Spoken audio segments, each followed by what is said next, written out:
I'm speechless, but thank you. We need people, like you, to be dreamers. We have Nikos Ftimiadis here, that he's a big dreamer with a great resilience. So I would say Ftimiadis equal resilience.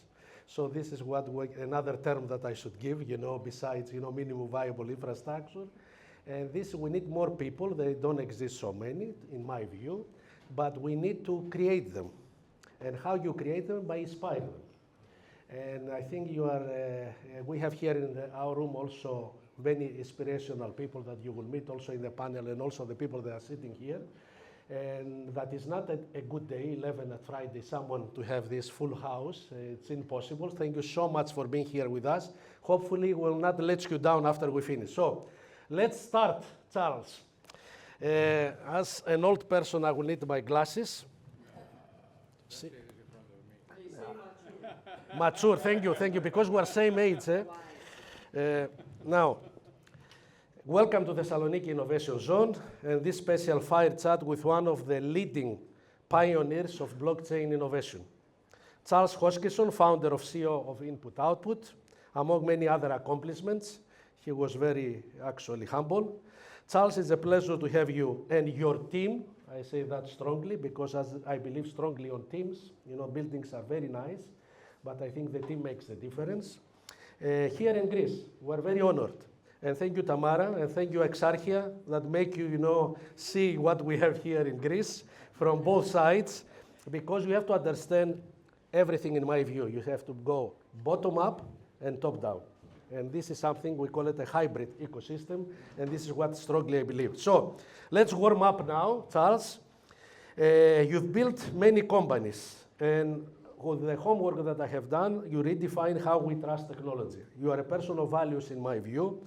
If you weren't building blockchains today, what other major global challenge would you be most passionate, because you have this passion, to solve, and why? Well, what's really exciting is we live in an age of exponential technologies. We have a situation where a small team of people, 25 people, 50 people, 100 people, can build a product, deploy a product to market that impacts the lives of billions of people. We see this with synthetic biology, where somebody can make a virus and that virus can spread across the whole world and shut everything down. Or you see this with blockchain, where a small blockchain team can build something like Ethereum. We were just a few dozen people, or Cardano, just a few dozen people, and now we have millions of users. Bitcoin has 550 million users. It's heading to 1 billion. So small beginnings can have large impact. So what I work on are technologies that have that characteristic.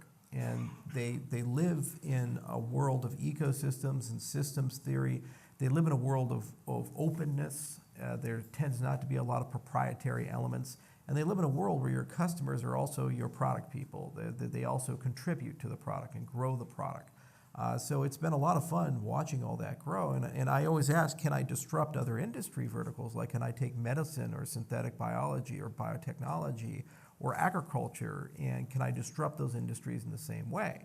Can we move from a proprietary to an open source basis? Can we move from a basis of kind of a one story on how people find capital to grow their business to a different story, like crowdsourcing the money or non-dilutive fundraising, especially in biotechnology, where it's very predatory. To get a drug to market or a medical device to market, you give up half or more of your company, and that's if you survive. So you spend all this life inventing something, and then somebody you don't know basically takes the underlying invention. I tend to work in places like that. So when you take a step back from blockchain, I have the medical campus, as we've mentioned before. Another venture in synthetic biology where we're genetically engineering plants to do all kinds of really interesting and sexy and exciting things. I own a bison ranch. I got almost 800 buffalo, and they're running around. They haven't killed me yet, so I must be doing something right, although they've tried. We're tough up there in Wyoming. So we have a lot of fun with these types of things, and also in a construction company. Construction, by the way, is another industry rife for mass disruption.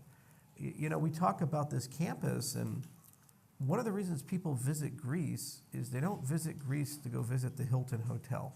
as nice as it is, even after they remodel it, as nice as it will be, it's very forgettable where you're like, oh yeah, I guess I stayed there, okay. But the Parthenon, these types of things, you remember them forever. It's a formative experience, and for thousands of years that's been the case. And it's the oil of Greece. It's the people come, millions of people pay good money to go and see these things. Why? Because they were built in two worlds. One is the physical world and has a physical utility, aggregate lots of people and perform ceremonies. But there's a spiritual world that was also built for. And we come to experience that world, and we come to imagine what that world was like and what lost wisdom was there. So in construction, it's not just about building beautiful buildings, but it's also about that duality and merging those two things together and asking, is it possible to replicate that? I felt the same when I was in Egypt. We saw Khufu's tomb, the Great Pyramid, or you go to the Valley of the Kings and Queens, and you see all these amazing tombs, and again, millions of people go there every year, and there's something about those structures that's distinctly different. You could go to a pyramid and go to Vegas to Luxor. Somehow I don't feel at the Luxor Hotel the same thing I felt when I was in Egypt, and I saw that. So there's something about those buildings that's very special. So these are the things I work on, is the exponential technologies, the blending of new ideas, the taking closed systems and making them open, and to try to merge things together and try to recover some lost knowledge and bring that and modernize it into the world. Super. Let's move up to the second question that I have down. Looking back at your journey from the early blockchain projects to founding Input Output Global, what key lessons shaped your philosophy on how technology should serve society? Partly you explain it with this. And how do you see blockchain and AI working together to rebuild trust in the digital age? And I was very surprised to see also that you are involved formal methods there. That not many people, and we teach that, and we have here the moderator that his PhD was on formal methods, same was Veloudis. So tell me, that was weird to me. Well, yeah, it's like anti-entrepreneurship, do Haskell and formal methods and these types of things. Everybody says that's the surefire way to get killed. Blockchain technology is about economic, political, and social systems. So we started in the economic system. That's why everybody cares. Not many people care about voting systems or different ways to collaborate and talk to each other, but a lot of people care about money. As a market go up, market go down, these types of things. So the underlying backbone is trust. And that's the most valuable commodity because when you lose it, everything goes to hell in society. And I'll give a great example to kind of prime the pump, to elucidate it. So let's say you own a ranch and you want to buy your neighbor, some part of his land. Okay, so if you trust that neighbor, how do you do that transaction? You go over to the neighbor and you say, hey, I want to buy these 100 acres of land. He says, okay, how much? You negotiate on a price. You know the guy, so you go drinking with him. You over a whiskey or two, you figure the whole thing out. You shake hands, you're done.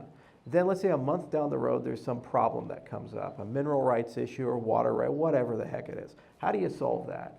You go back to the neighbor and you talk to him over a whiskey. You say, how are we going to solve this? You're both on the same team. Okay, then you solve it, you close the transaction, you own the land. Congratulations. Now let's say you don't trust each other. Let's run the same transaction. Your lawyer talks to his lawyer. You start haggling. It's expensive. Eventually you come to terms. A month later that problem comes up. You don't trust each other. You don't think no one's going to behave the right way. So what do? You sue each other. So now you're in litigation. You're in litigation for 3 years, and you're fighting back and forth in a bare knuckles brawl, and eventually you win.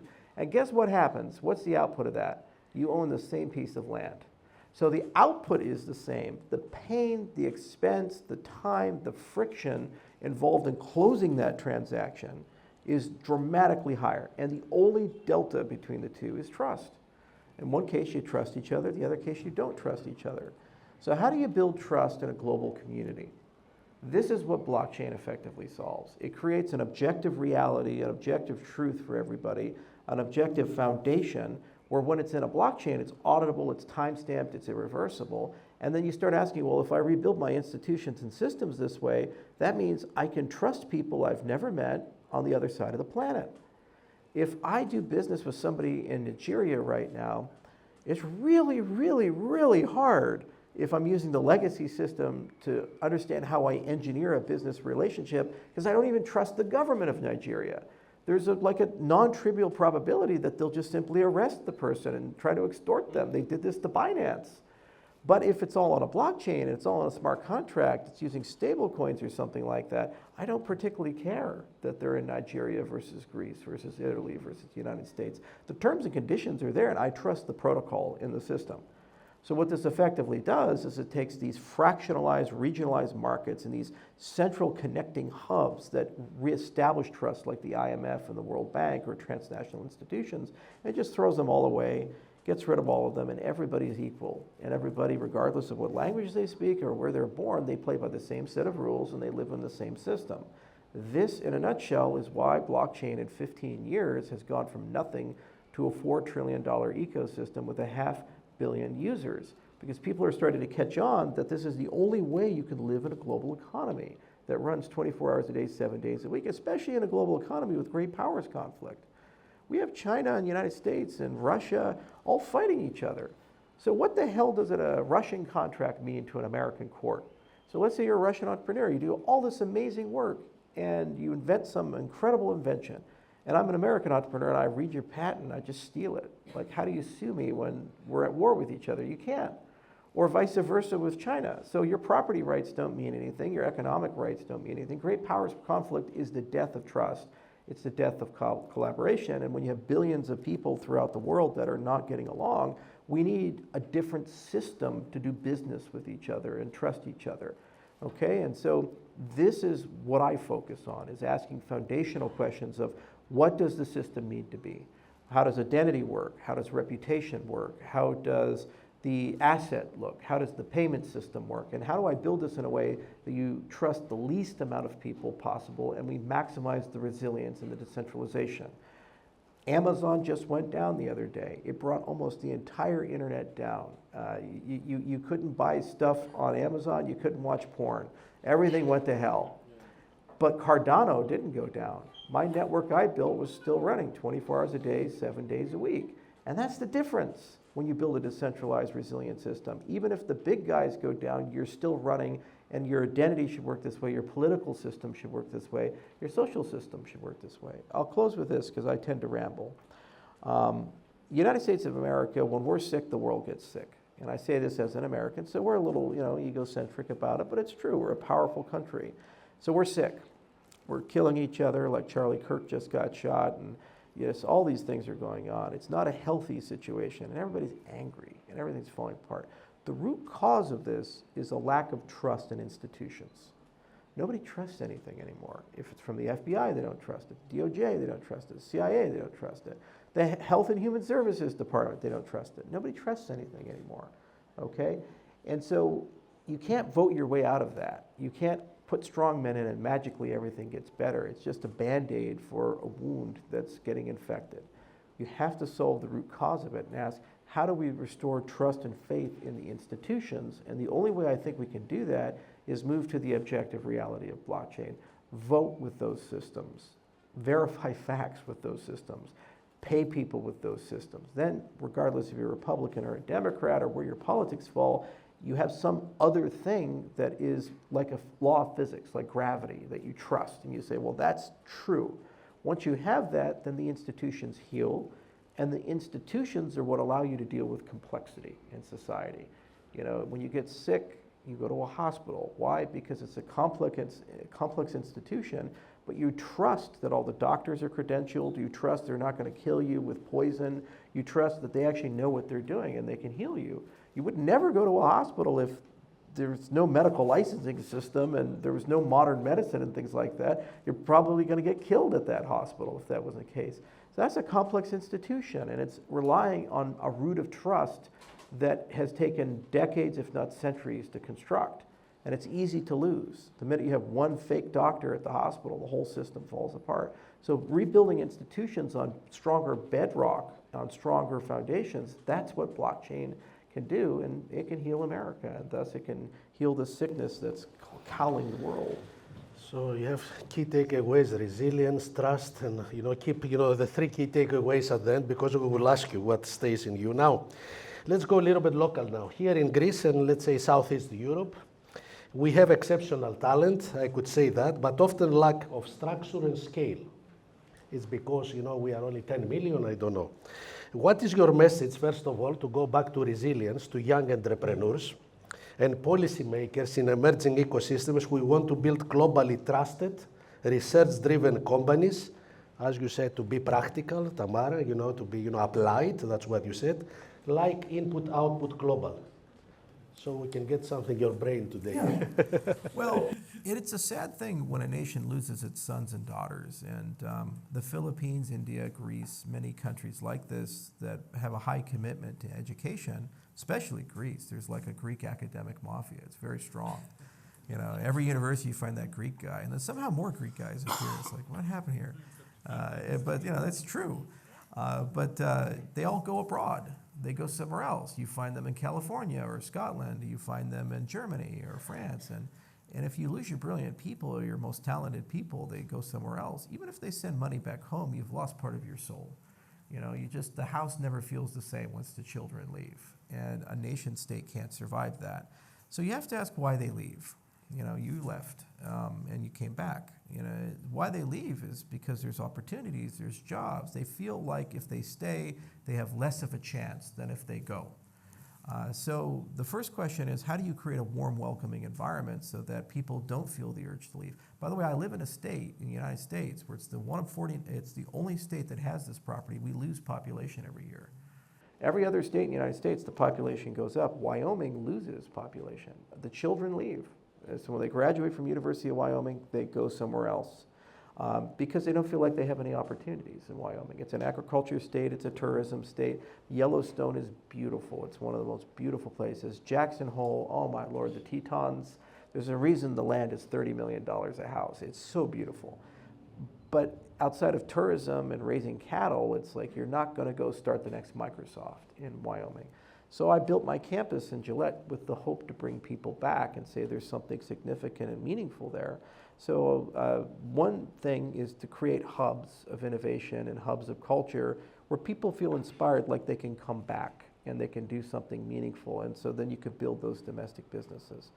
And then the other side of it, when you look at Greece, what was the other part of your question? I want to make sure I get it right. Let me remember what I've said. Is what message to young entrepreneurs and policymakers? Oh, the policymaker side, yeah. Because we have them also. Yeah, so you invented the word bureaucracy. But why does Greek bureaucracy exist? Because you're not just the custodians of something new. In America, we're very fortunate in that we restarted, which meant we had nothing to protect. We left as refugees, Puritans, and immigrants. We left our countries and our allegiances behind, and we went to this mixture pot of an experiment. And what that meant is that we were totally comfortable as a nation tearing things down every 20 years or 30 years and rebuilding them. In fact, our president just did this. He's literally tearing down part of the White House. Could you imagine that occurring in the UK with Buckingham Palace? King Charles just wakes up and says, I need a new conference center for the palace. Let's just go tear down the east wing of the Buckingham Palace. But the President Trump is just doing this.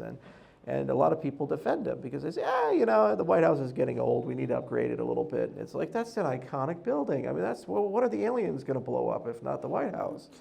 I mean, come on now. So that's our country. And it has a huge benefit in that you get to do new things all the time. The downside is you don't have that common legacy or connection. Like, what does it mean to be an American? We kind of have a conception of that, but certainly I know what it means to be Greek. You can meet a Greek guy, you can be in Japan, he's like, that's a Greek guy. It's like, you understand this. Like, it's a very strong culture. So why is the bureaucracy so bad? Because the bureaucracy has a dual mandate of managing things as they are and trying to achieve a better future, but also trying to protect a 3,000 plus year old past. There's no greater example of this than construction, because literally every place you dig, you find a ruin of something, and then you have to make this decision. What do we do? We really want the hotel, we really want the skyscraper, but this is from the age of Troy. I mean, what do we do with these ruins? You see behind you, you will see it. Yes, exactly. It's like every place you dig. So then what does that mean? It means in America, a 6-month project. Here it's 10 years, because you have to figure it out. So this is a problem ultimately of collaboration. the reason why everything gets so slow is people don't feel like they are being heard or respected or their opinions matter. So their only tool that they can use is to slow things down. That's it. So the magic of blockchain is it's not just an economic system and a political system, it's a social system. It brings people together, it lets people talk to each other, and it gives an ability for people to be heard. And I have a personal example of this. When we were with Cardano, we had this incredibly hard problem to solve, which is how do you create a decentralized product function for a decentralized protocol? When you think of a product, you think of a custodian of a product. Okay, you have Microsoft to Windows. You have Apple to the iPhone. So when you ask the question, what's going to be in the new iPhone, you ask Apple. When you ask the question, what's the next version of Windows going to look like, you ask Microsoft. They're in charge of the product. But if you're a decentralized protocol, like who's the guy? Like who decides like what the next version of Cardano is going to be? You have to like figure that out, because if it's me, then it's not really decentralized, is it? Because if I die in a plane crash, like who takes care of the product? So we had to build a decentralized government, and we went overboard. We actually built a government. We brought 1,800 people from 50 countries together, and we had workshops for 2 years, and then we had a constitutional convention in Argentina. And we even got the University of Buenos Aires involved, and it was a beautiful hall, and people came and signed a constitution. So first I had to figure out how the fuck do you write a constitution? Which is a big challenge unto itself. Like you don't really do that as a private citizen unless you're like conquering nations or something.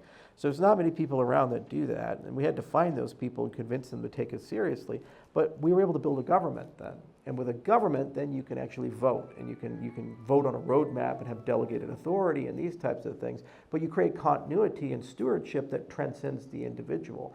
The biggest challenge in that, because there's 4.3 million people that use Cardano, is how do people feel like they're being respected and heard? How does the Greek delegate, one of the people actually who signed the Constitution is right there, how does he feel like he has the same representation as the person who lives in Austin, Texas, or the person in Japan or somewhere else? And he feels like he actually has a voice and a say. Because if he doesn't, what he'll do, like it's being done in bureaucracy, is slow everything down to prevent bad decisions from being made. But we're in a competitive equilibrium. There's 20,000 blockchains. You slow everything down, we die. So you have to move fast. And the only way you move fast is to have an efficient system. The only way you have an efficient system is a system of inclusion. So my advice to the Greek government is embrace this technology, embrace next generation collaboration tools. And then suddenly you can preserve your past, like we have to preserve all the value that's protected in Cardano. $30 billion ecosystem, people put their money into this. Every time we make a decision, we can't screw that up. Like if we make a bad decision, then you lose half or more of your value. Well, think about that. And I'm not like, America, I can't print money. Like once it's done, it dies. So we have to preserve that, but at the same time we have to compete, we have to change, we have to evolve. And this is the magic of our industry, is we have a lot more to offer than just normal technology. My last question, because I can keep him here all day, and we have a panel after that. So, but you see, I got too many key takeaways. So hopefully you will got the same, and you feel it was worth this. My last question, looking, around and checking, the media, and also doing our homework, I have seen that you've been called both a visionary. I noticed that today, and also a contrarian entrepreneur. Which label feels closer to you today and why? And if you can tell us as a key takeaway, what is your philosophy of life? It's a very short question. You see, there is no free lunch, even though I don't offer him lunch, guys, because he's busy. I mean, the problem with labels is that it's always contextual to the person asking in the era of history. So as a great example, there's an article that was written in 1997 when Steve Jobs returned to Apple, because Apple bought Next Computers. And the author of the article said, oh, well, this means Apple's going to be out of business in 2 years. He's an absolutely atrocious leader, and Steve Jobs doesn't know what he's doing, and he was fired for cause and for good reason. And there was a hint of truth in that the Steve Jobs in 1984 was a bad person. He was not capable of leading a company of that scale. What the author failed to recognize is that he went on a 13-year journey and learned all these amazing things, started Pixar, and it had a chance to grow and evolve. And the Steve Jobs in 97 was well prepared for the next generation, and he created a $1 trillion company.